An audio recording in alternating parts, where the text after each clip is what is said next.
Hello and welcome to Esther's Gardening Adventures. I'm Esther, and today we're deviating from gardening to talk about cooking.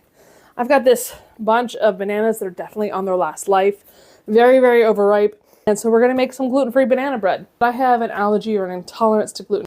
I've been living gluten-free for probably about 20 years now, and I've had this book for most of it. This is one of my go-to books for baking, Easy Gluten-Free Baking. This is a 2008 edition. I don't even know if it's still in circulation, but it's by Elizabeth Barbone. Now, gluten is basically a protein that exists in wheat, barley, and rye.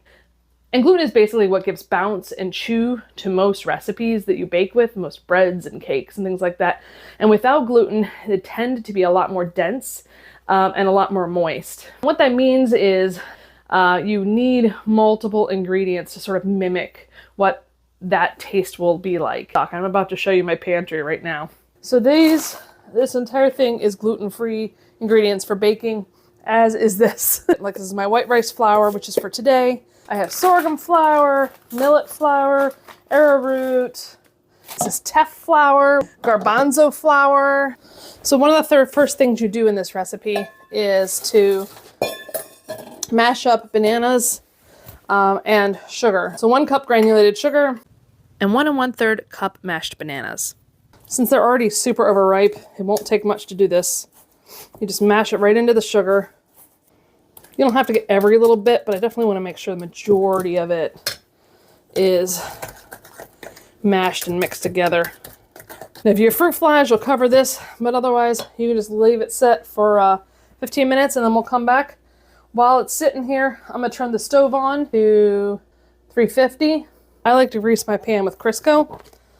I found with gluten-free baking, it works really well to not stick to the side of the pan. So I just have a standard bread pan or loaf pan here. And I'm going to take some of the rice flour and I'm going to coat the sides. There it is. That's kind of how you want it. It's okay if it's a little clumpy or on the edges, but I'm going to start measuring out the dry ingredients.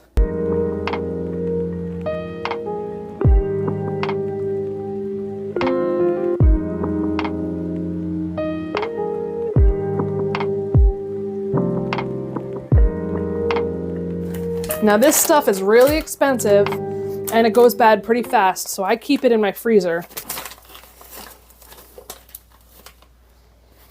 All right, let's stir this together.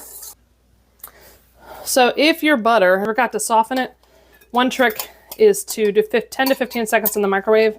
It's okay if it's a little melted. You're going to be creaming it anyway. You don't want it hot. And let's cream that.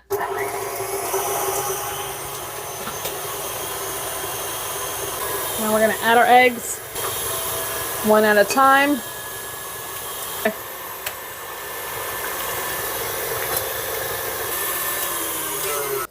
Okay, now we're going to add half of the dry mixture, and I don't take an exact amount. I figure that's probably about half, a little more than half. We're going to blend that in.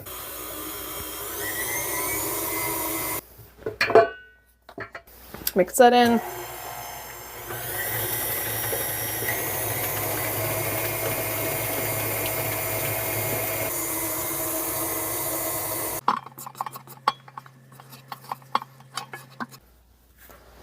All right, so you blend it until it's a smooth mixture, which looks about like that. And then we put it in the pan, we put it in the oven.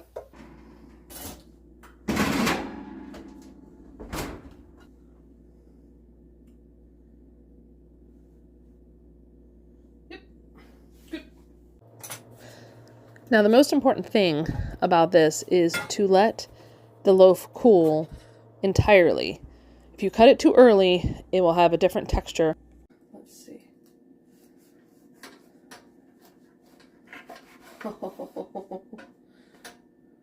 that's nice. That's it for this video. Thank you so much for watching, and I hope you try this recipe and enjoy it.